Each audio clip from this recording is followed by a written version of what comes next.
Di Jawa itu kan sudah dari nenek moyang kita itu sudah pengrajin gerabah di sana. Pas COVID malah rame kita. Pot itu kan booming bener pas COVID itu viral bener lah.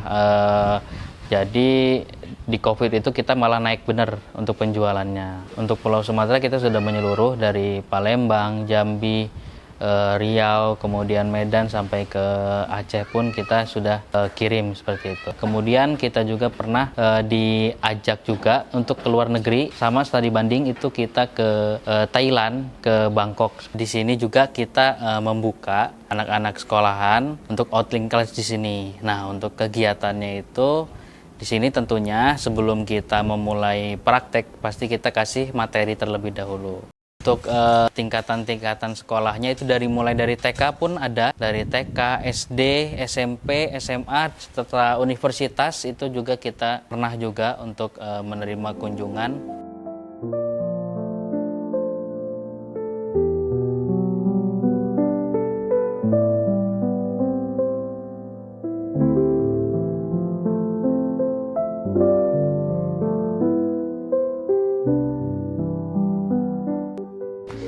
Assalamualaikum warahmatullahi wabarakatuh.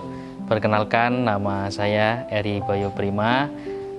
Kami selaku menekuni usaha gerabah yang ada di Desa Negara Ratu, Kecamatan Natar, Lampung Selatan. Di Jawa itu kan sudah dari nenek moyang kita itu sudah pengrajin gerabah di sana. Jadi orang tua itu sebelum kesini ada kakek kita juga yang sudah duluan kesini. Nah, setelah tahu potensinya di sini cocok untuk tanahnya untuk dijadikan gerabah, nah orang tua mulai ikut ke Lampung sini. Orang tua dulu kita dari Desa Anjun, Kecamatan Pleret, Kabupaten Purwakarta. Di sana mayoritas pengrajin gerabah kebanyakan, dan itu masih home industry. Perorangan lah di rumah ada biasanya seperti itu. Dengar dari orang tua ya mungkin kakek mungkin pertamanya itu dia kayak kalau bahasa kita ngampas lah, jualan dari Jawa jualan ke sini ternyata masuk juga nih ininya penjualannya. Kemudian cari-cari kan di sini dulu banyak pabrik genteng kan di sini banyak, mungkin tanah liatnya banyak dan kita lihat itu cocok untuk dijadikan gerabah seperti itu. Kita biasanya kalau ngampas itu ya ngelihat tempat rame, kayak misalkan kita di kecamatan di titik pusatnya di mana kita ikut jualan di situ pertamanya. Kemudian dengar-dengar juga kan biasanya ada pasar malam seperti itu, kita juga ikut masuk juga gitu. Jadi sebelum tinggal ke sini, jadi sempat keliling-keliling dulu. Orang tua mulai terlibat ke Lampung itu dari tahun 2000-an, dari tahun 2002 kalau nggak salah itu, tahun 2002 orang tua mulai ke Lampung sini, pertama ngikut kakek dulu, terus itu kita kata orang tua coba buka sendiri dan alhamdulillah sampai sekarang ya hasil. Habis itu sudah ada modal sedikit baru ikut buka sendiri seperti itu. Dan itu pun tempatnya masih ngontrak dan masih pindah-pindah itu. Iya, dulu belum punya tanah sama sekali, pendatang, masih ngontrak, masih cari peluang usaha dan alhamdulillah ketemu di sini di gerabah ini. Kalau saya kelahiran di Purwakarta, lahir tahun 2000. Untuk orang tua kita berangkat di 2002. Ketika saya masih kecil itu orang tua sudah berangkat ke sini dan itu orang tua belum buka usaha gerabah ini, itu masih ngikut kakek selama 3 tahun kalau nggak salah ya. Ketika 2005 baru orang tua buka sendiri seperti itu. Waktu ngerintis emang dulu masa-masa sulit bener. Itu pun kita pemasarannya masih jualan di pasar-pasar malam, masih offline lah masarinnya karena dulu kan belum ada online seperti itu. Jadi untuk pemasarannya kita harus keluar kayak ke Palembang, kemudian ke Jambi dan sebagainya. Kita sampai ke Aceh pun pernah orang tua itu ngampas jualan itu. Dan ngampas juga ya itu susah juga, namanya produk baru dan harus diperkenalkan terlebih dahulu, jadi belum terlalu ramai seperti itu. Jenis-jenis gerabahnya ya ada pot bunga, ada guci, kemudian ada celengan, souvenir gitu dan sebagainya banyak. Kayak meja kursi pun ada kita meja kursi. Awal-awal tetap ayah itu ngajak orang dan kita ngajak orangnya yang benar-benar ahli di bidangnya.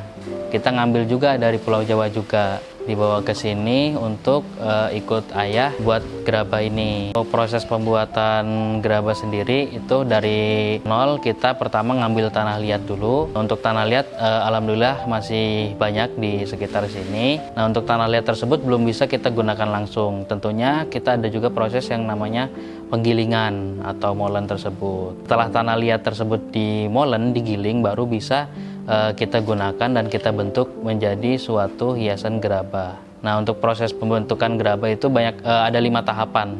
Untuk tahapannya yang pertama itu pembentukan, seperti yang ada di sekeliling kita. Ini namanya proses pembentukan. Kemudian setelah gerabah tersebut dibentuk, ada yang namanya proses pengukiran, di mana di proses pengukiran tersebut itu memberikan motif atau sentuhan terhadap gerabah tersebut biar lebih cantik lagi. Itu di proses kedua, pengukiran. Yang ketiga itu dia di tahap penjemuran. Jadi setelah gerabah yang tadi kita buat kemudian kita ukir, itu di tahap penjemuran dia belum bisa kena sinar matahari. Jadi masih ada namanya proses kalau kita sebut itu ngangin ya. Ditaruh di dalam ruangan, biarkan kena air, kena angin, terus kemudian kadar airnya turun, baru bisa kita jemur di bawah sinar matahari. Masih basah itu belum bisa langsung kena sinar matahari. Udah dibentuk, udah diukir. Nah, ini masih proses penganginannya nih sebelum kita jemur. Berapa hari biasanya? Biasanya 2 harian, 2-3 hari. Kemudian yang keempat itu kita ada proses pembakaran. Proses pembakaran itu kita masih menggunakan oven tradisional dan tentunya untuk bahan bakarnya pun kita masih menggunakan kayu bakar. Untuk pengopenan itu memakan waktu kurang lebih 1 hari 1 malam. Kemudian untuk yang terakhir itu kita ada namanya proses finishing. Ini tahap yang kelima. Dan untuk proses finishing itu kita ada beberapa teknik ya atau metode untuk finishingnya. Yang pertama kita ada yang menggunakan cat, tentunya dikuas seperti itu. Kemudian yang kedua kita juga ada yang menggunakan pasir, jadi gerabahnya itu ditempelin pasir seperti itu. Kemudian yang ketiga itu kita punya yang unggulan ini cermin, jadi gerabahnya itu kita tempelin cermin. Jadi benar-benar kaca masih bagus, masih kotak, kita potong-potong lagi nanti, potong-potong kecil. Itu memakan waktu hampir semingguan, ya kurang lebih semingguan. Kalau cuacanya bagus semingguan. Pas viral itu di COVID, Pak. Pas COVID malah rame kita. Pot itu kan booming bener pas COVID, itu viral bener lah. Jadi di COVID itu kita malah naik bener untuk penjualannya. Pot bunga, ibu seneng di rumah pengen ada kegiatan nanam bunga gitu kan. Untuk karyawan ketika pas COVID itu 30-an, Pak. Bagiannya banyak macam-macam. Ada yang bagian produksi, untuk bagian produksi itu kurang lebih ada 7 orangan. Kita juga ada yang bagian finishing, kurang lebih ada 6 orangan. Kemudian ada yang bagian harian, itu di sini juga ada harian, itu ada 3 orangan seperti itu. Kemudian ada yang kita juga ada punya mesin press juga, itu ada juga yang gunain ketika COVID itu. Untuk yang kerja di sini ada yang dari lingkungan sini, tetapi mayoritas rata-rata dari Pulau Jawa. Ada yang memang ngerantau ke sini, ada yang memang udah jadi warga sini juga ada. Itu banyak sih kalau kayak komplainan seperti itu kan. Kalau di pengiriman wajar lah, emang namanya barang pecah belah, jadi pasti pas proses pengiriman ada yang 1-2 pecah. Kemudian kadang ada yang komplain ukurannya agak beda dikit, itu kan namanya kita buatan tangan manual dan itu pasti terjadi gitu, ukurannya pasti akan ada selisih sedikit. Kita masih di Pulau Sumatera aja. Untuk Pulau Sumatera kita sudah menyeluruh dari Palembang, Jambi, Riau, kemudian Medan sampai ke Aceh pun kita sudah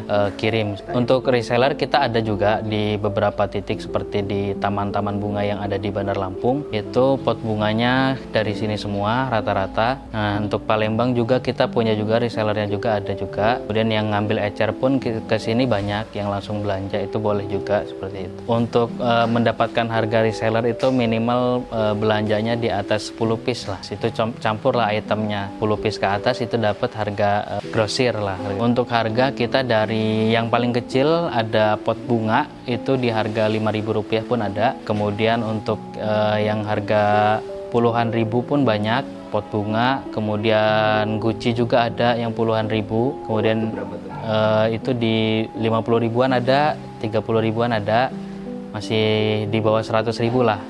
Kemudian untuk yang ratusan ribu juga ada untuk produk Gucci seperti ini yang sudah jadi itu di 100 ribuan. Nah, kemudian untuk yang produk unggulan kita punya yang cermin, itu tadi yang cermin. Itu untuk yang Gucci ukuran segini, cermin dia di 250.000. Kalau yang jumbo-jumbo itu nyampe jutaan. Customernya rata-rata ya pastinya ibu-ibu ya. Ibu-ibu karena untuk menghiasi rumahnya kan pastinya yang milih-milih rata-rata ibu-ibu. Ya itu pun ada untuk kayak hotel-hotel request ke kita pun ada juga, dia pengen yang gentong yang besar untuk ditaruh di hotel ada juga. Pernah untuk kita diajak studi banding itu sama pemerintah untuk di Indonesia, kita ke daerah Yogyakarta itu di Kasongan. Itu kita di sana banyak banget belajar lah untuk gerabah ini. Ya itu tadi salah satunya finishing yang menggunakan pasir itu dari sana juga kita belajarnya. Kemudian yang dari cermin juga kita juga belajar dari sana juga. Itu sangat membantu lah. Kemudian kita juga pernah diajak juga untuk ke luar negeri sama studi banding itu kita ke Thailand, ke Bangkok. Ada beberapa negara juga yang kita diajak juga ada. Untuk di Jogja itu kurang lebih kita hampir 1 minggu lah, kurang lebih 5-6 hari lah sama perjalanan itu. Benar-benar belajar juga, kita mencoba membuat hal baru lah di sana. Di sini juga kita membuka untuk anak-anak sekolahan untuk outlink class di sini. Nah, untuk kegiatannya itu di sini tentunya sebelum kita memulai praktek pasti kita kasih materi terlebih dahulu, yaitu materi dasar tentang tahap-tahap proses pembuatan gerabah tersebut. Kemudian setelah anak-anak paham itu kita biasanya langsung praktek, dan untuk prakteknya itu kita biasanya bagi menjadi beberapa kelompok, dan untuk di setiap kelompoknya itu kita kasih tenaga ahli kita untuk membantu membuat gerabah tersebut. Untuk biasanya yang anak-anak buat itu dia seperti hiasan-hiasan kayak pot bunga yang kecil, kemudian tempat pensil, kemudian tabungan atau celengan seperti itu. Dan banyak untuk jenis-jenisnya yang dibuat anak-anak. Kemudian untuk prakteknya tidak hanya membuat saja, kemudian kita juga menyediakan untuk praktek finishing juga atau mewarnai seperti itu. Dan tentunya untuk di proses pewarnaan itu kita masih mengajarkan yang dasar-dasar terlebih dahulu. Ada untuk biayanya itu kita di 35.000 per anaknya. Dan itu keuntungannya yang pertama anak-anak bisa belajar, bisa tahu tentang gerabah. Anak-anak tersebut juga nanti bakal dapat 2 barang. Barang yang pertama itu barang yang mereka buat sendiri itu, yang praktek itu. Kemudian yang barang yang kedua itu kita sediakan souvenir. Souvenir itu di sini kita berupa hewan-hewanan seperti ayam, gajah, kodok, itu untuk tempat pensil seperti itu. Tingkatan-tingkatan sekolahnya itu mulai dari TK pun ada, dari TK, SD, SMP, SMA, setelah universitas itu juga kita pernah juga untuk menerima kunjungan. Dan untuk sekolahannya seperti Sekolah Dharma Bangsa, kemudian yang di Bandar Jaya juga Smart Insani juga itu pernah ke sini juga. Dari Palembang itu universitas. Saya sendiri itu masih di marketingnya. Tentunya saya masih membantu untuk pemasarannya, dan yang lagi saya tekun ini sekarang di online.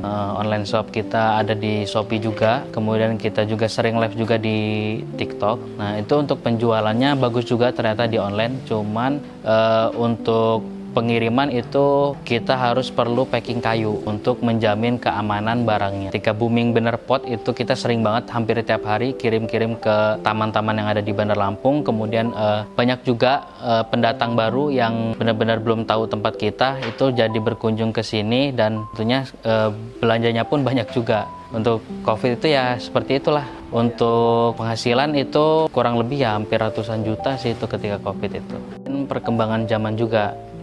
Jadi tidak hanya kita pasarkan melalui seperti zaman dulu kita pasar malam, kemudian ngampas, kita juga perlu namanya perkembangan di online juga. Dan untuk menjaga konsumen yaitu dengan kualitas barang kita. Barang kita terus kita perbaiki, apa yang kurang kita benahi, seperti itu. Pernah sesekali punya pengalaman untuk ketika pas kita ngirim ke luar kota, ternyata orang yang dituju itu tidak ada, alamat yang kita cari itu tidak ada, dan kita hubungi pun orangnya pun nggak ada. Jadi kita dapat orderan fiktif, dan itu ya tentunya sangat merugikan sekali karena kita bawa barang banyak, sudah kita ongkos mobil, kemudian perjalanan jauh pasti barang juga ada yang 1-2 mungkin mengalami retak atau pecah, itu sangat merugikan. Itu kita pas ngirim ke Jambi. Perjuangan sih untuk tetap mertahanin usaha ini ya. Kadang kita juga sempat kehabisan modal, kemudian kita sempat minjem sana sini juga untuk nutupin bayar karyawan.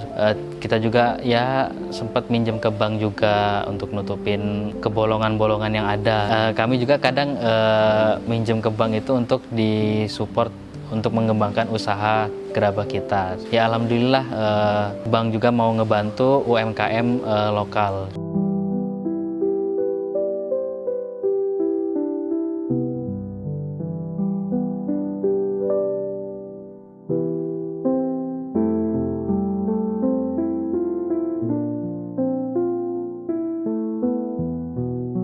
Boleh untuk semuanya, warga Lampung khususnya, ibu-ibu, bapak-bapak, dan kakak-kakak semuanya yang belum tahu untuk gerabah sendiri itu kita ada di Lampung. Untuk alamat kita itu ada di Desa Negara Ratu, Kecamatan Natar, Lampung Selatan. Jadi untuk bunda-bundaku semuanya yang mau mampir ke sini juga boleh banget, langsung aja.